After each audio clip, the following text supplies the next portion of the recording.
반기문 전 총장 귀국 관련 브리핑입니다. 반기문 전 총장이 어제 귀국했습니다. 반 전 총장은 지지자들과 함께 공항 철도를 이용해 서울역을 통해 귀가했습니다. 그러나 소통을 강조한 반 전 총장의 첫 행보는 민폐 행보가 됐습니다.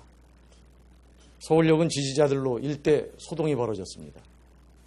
정치교체를 말하는 반기문 총장의 첫 행보는 이렇게 헌정치를 연상시켰습니다.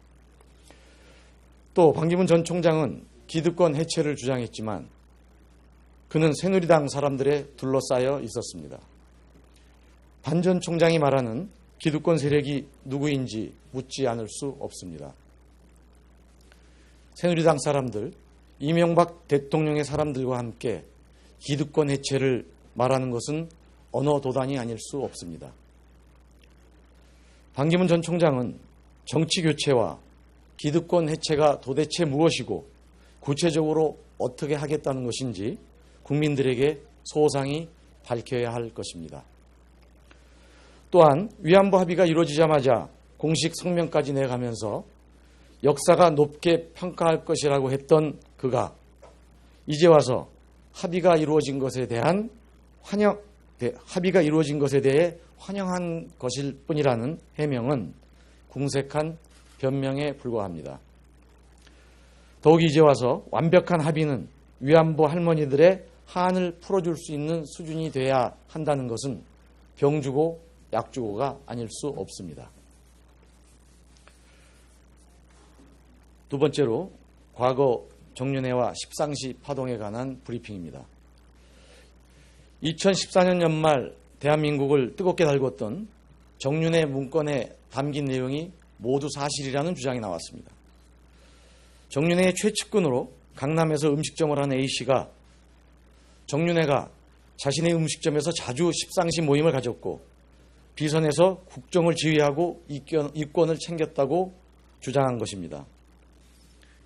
A씨의 주장이 사실이라면 사실 무근으로 결론을 내렸던 검찰 수사가 말짱 엉터리 수사였다는 말이 됩니다. 철저한 재수사가 필요합니다. 그러나 이러한 재수사를 검찰에 맡길 수는 없습니다. 정윤회와 십상시의 국정농단 역시 박근혜 정권의 국정농단과 헌정유린의 일단이라는 점에서 특검이 수사에 나서줄 것을 강력히 촉구합니다. 세 번째도 정윤회 관련인데요. MBC 장악 의혹에 관한 브리핑입니다. 비선 실세 정윤회가 MBC 안광한 사장과 자주 만나 우호적인 보도를 부탁한다며 수차례 청탁을 했다는 폭로가 나왔습니다. 또한 정윤회의 아들 정우식 씨가 드라마 출연 특혜를 받았다는 의혹에 휩싸여 있지만 MBC와 안광한 사장은 지금까지 이렇다 할 해명을 내놓지 않고 있습니다. 대통령의 전직 보좌관으로 공식 직함도 없는 비선 라인이 MBC의 보도 부문부터 드라마 부문까지 장악하고 조정했다면 이것이야말로 막장 드라마가 아닐 수 없습니다. 이명박 박근혜 정권의 언론 장악과 보도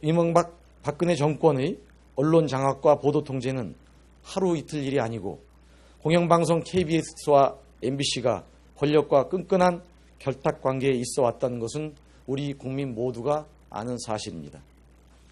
안광한 사장은 터무니없는 허위 보도고 음해라고 우기지 말고 MBC가 바닥의 평가를 받고 있는 현실을 공영방송의 수장으로서 부끄럽게 여겨야 할 것입니다.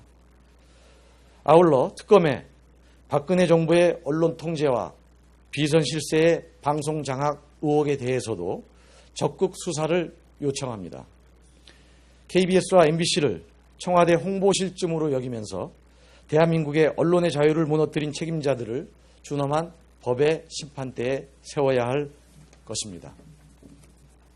마지막으로 김관진 국가안보실장의 미국 방문권에 관한 브리핑입니다. 김관진 청와대 국가안보실장이 미국의 차기 정부 국가안보보좌관 내정자를 만나 그 자리에서 주변 국가를 자극하는 강경 발언을 해 대내외적 파장이 일고 있습니다. 탄핵으로 권한이 정지된 대통령의 참모가 미국에 가서 국가의 백년지 대계인 외교 안보를 논하는 것 자체가 논란거리일 수밖에 없습니다. 더욱이 외교 경제 등 관련 부처들과의 긴밀한 조율도 없이 김관진 실장이 미국의 차기 정부 인사와 만나 국가적 약속을 하고 온 것이 국익에 어떠한 도움이 되는지 엄중히 따져 묻지 않을 수 없습니다.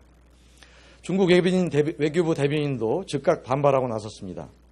중국은 이미 사드 배치에 대한 경제적 보복 조치에 나선 상황에서 우리가 굳이 중국에 빌미를 제공한 셈입니다.